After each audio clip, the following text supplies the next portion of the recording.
Bohr's की इस atomic theory की जो फाउंडेशन थी, जो बुनियाद थी, अक्सर क्वेश्चन में एमसीक्यूज में भी आ जाता है, बहुत बार पूछा जाता है कि इस मॉडल की फाउंडेशन क्या थी। फाउंडेशन मतलब बुनियाद क्या थी। तो इसकी बुनियाद जो सी थी वो थी quantum theory of Max Planck. ठीक है, मैक्स प्लैंक एक साइंटिस्ट था जिसने अपनी क्वांटम थ्योरी दी थी। तो ये उस बेस पर नील बोहर ने अपनी थ्योरी, अपना एटम का स्ट्रक्चर जो सा है वो एक्सप्लेन किया था। Quantum theory of Max Planck, Max Planck scientist का नाम था। ठीक है, तो बोहर ने बेसिकली एटम का स्ट्रक्चर बताया था और एटम के स्ट्रक्चर में प्रॉपर बताया था कि एक इलेक्ट्रॉन जो सा है वो एक फिक्स्ड ऑर्बिट के अंदर रोटेट करता है, ना कि वो कंटिन्यूसली एनर्जी रिलीज एमिट करके न्यूक्लियस के अंदर फॉल कर जाता है। ठीक है, तो let's start discussing about the postulates of Bohr's model. ठीक है, पासू।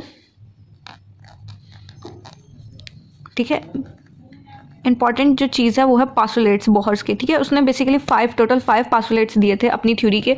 तो let's discuss one by one. ठीक है, पहला पासुलेट की अगर मैं बात करूँ तो उसने पहला पासुलेट ये दिया था कि हाइड्रोजन एटम, कौन सा वाला, हाइड्रोजन का जो एटम है उसमें एक टाइनी सा न्यूक्लियस होता है। ठीक है, उसमें उसके अंदर क्या होता है, टाइनी न्यूक्लियस होता है। ठीक है,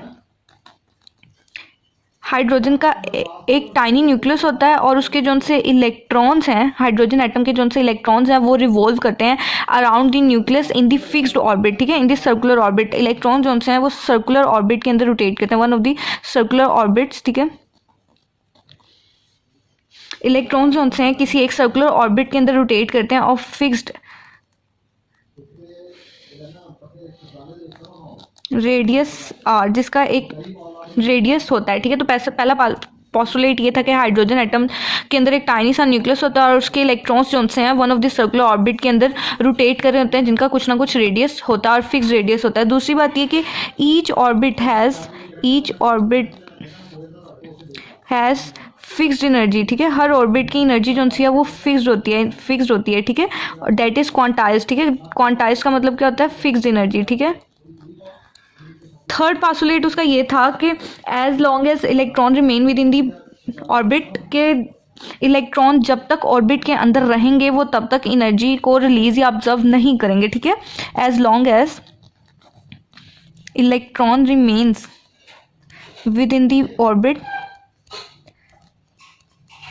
ठीक है, जितनी देर तक इलेक्ट्रॉन जो से स्टे रहेंगे ऑर्बिट के अंदर, इट डज नॉट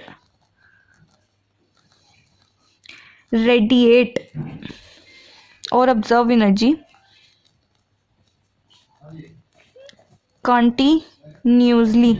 ठीक है, इलेक्ट्रॉन जब तक एक ऑर्बिट में रहेंगे वो मुसलसल अपनी एनर्जी को रिलीज नहीं करेंगे या फिर ऑब्जर्व नहीं करेंगे, बल्कि अपनी एनर्जी को रिलीज या ऑब्जर्व तब करेंगे जब वो क्या करेंगे, जंप करेंगे। एक ऑर्बिट से दूसरे ऑर्बिट में जब वो जंप करेंगे तभी वो अपनी एनर्जी को रिलीज या एमिट करेंगे। ठीक है, फोर्थ पासुलेट उसने ये दिया था कि जब एक इलेक्ट्रॉन हायर ऑर्बिट से लोअर ऑर्बिट की तरफ जाता है, हायर ऑर्बिट से लोअर ऑर्बिट की तरफ जाता है, तो वो इलेक्ट्रॉन क्या करता है, तो वो इलेक्ट्रॉन जो सा एनर्जी को रिलीज करता है, एमिट करता है, रेडिएट करता है। ठीक है, अगर मैं एटम का इधर स्ट्रक्चर बनाऊँ, ठीक है, ये क्या है, ये इसका न्यूक्लियस है। न्यूक्लियस के गिर्द क्या होते हैं, ऑर्बिट्स होते हैं। ठीक है, ये मैं ऑर्बिट्स ड्रॉ कर रही हूँ। ठीक है, इन ऑर्बिट्स के क्या नाम है, पहला ऑर्बिट के, फिर आगे एल, फिर एम, फिर आगे एन। ठीक है, इन ऑर्बिट्स के नेम है। ठीक है, तो इलेक्ट्रॉन्स कहाँ प्रेजेंट होते हैं, इन ऑर्बिट्स के अंदर इलेक्ट्रॉन्स प्रेजेंट होते हैं। ठीक है, अब कोई इलेक्ट्रॉन जो है अगर एक ऑर्बिट के अंदर प्रेजेंट है तो वो कंटिन्यूसली अपनी एनर्जी को रिलीज या ऑब्जर्व नहीं करेगा। ये एनर्जी को तभी रिलीज करेगा जब वो एक ऑर्बिट से दूसरे ऑर्बिट में जंप करेगा, चाहे वो ऊपर जंप करे चाहे वो नीचे जंप करे, ये तभी एनर्जी को रिलीज या ऑब्जर्व करेगा।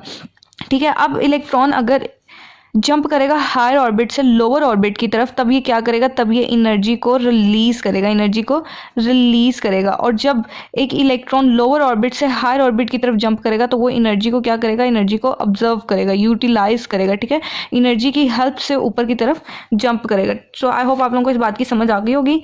ठीक है, तो अकॉर्डिंग, और फिर यहाँ पे प्लैंक्स की इक्वेशन होती है, प्लैंक्स जो साइंटिस्ट है उसकी इक्वेशन के अकॉर्डिंग कि चेंज इन एनर्जी जो सी होती है वो इक्वल होती है E2 minus E1 which is equal to HV। ठीक है, इधर H जो सा वो होता है, H यहाँ पे होता है प्लैंक्स कांस्टेंट। क्या होता है, प्लैंक्स कांस्टेंट, और इसकी वैल्यू होती है 3.36 मल्टीप्लाई बाय 10 की पावर माइनस 34 जूल सेकेंड। और V जो सा होता है, V होती है फ्रीक्वेंसी ऑफ लाइट। ठीक है, V होती है फ्रीक्वेंसी ऑफ लाइट, वी को कहते हैं फ्रीक्वेंसी ऑफ लाइट, ठीक है।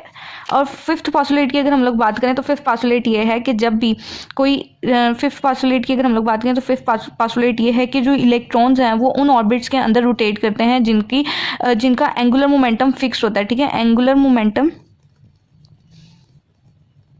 ठीक है, इलेक्ट्रॉन्स उन ऑर्बिट्स के अंदर रोटेट करते हैं जिनका एंगुलर मोमेंटम जो सा है वो फिक्स होता है, ठीक है। एंगुलर मोमेंटम होता है एम वी आर, ठीक है। एम वी आर, एम का मतलब मास, वी का मतलब वेलोसिटी, आर का मतलब रेडियस, ठीक है। उनका एंगुलर मोमेंटम जो सा है वो फिक्स होता है एन एच ओवर 2 पाई, ठीक है। इधर एन का मतलब होता है नंबर ऑफ ऑर्बिट्स, ठीक है। ऑर्बिट्स नंबर को क्या कहते हैं, एन कहते हैं, ठीक है। और एच यहाँ पे प्लैंक्स कांस्टेंट और 2 पाई की वैल्यू हमें गिवन होती है और फिर इस तरह एम वी आर उनका फिक्स्ड हो जाता है हर ऑर्बिट का। तो इलेक्ट्रॉन्स ऐसे ऑर्बिट में रोटेट करते हैं जिनका एंगुलर मोमेंटम फिक्स्ड होता है। सो आई होप आप लोगों को ये 5 पॉस्टुलेट समझ आ गए होंगे। अगर आपको वीडियो अच्छी लगी है तो वीडियो को लाइक करें, शेयर करें, चैनल को सब्सक्राइब करें। अल्लाह हाफिज़।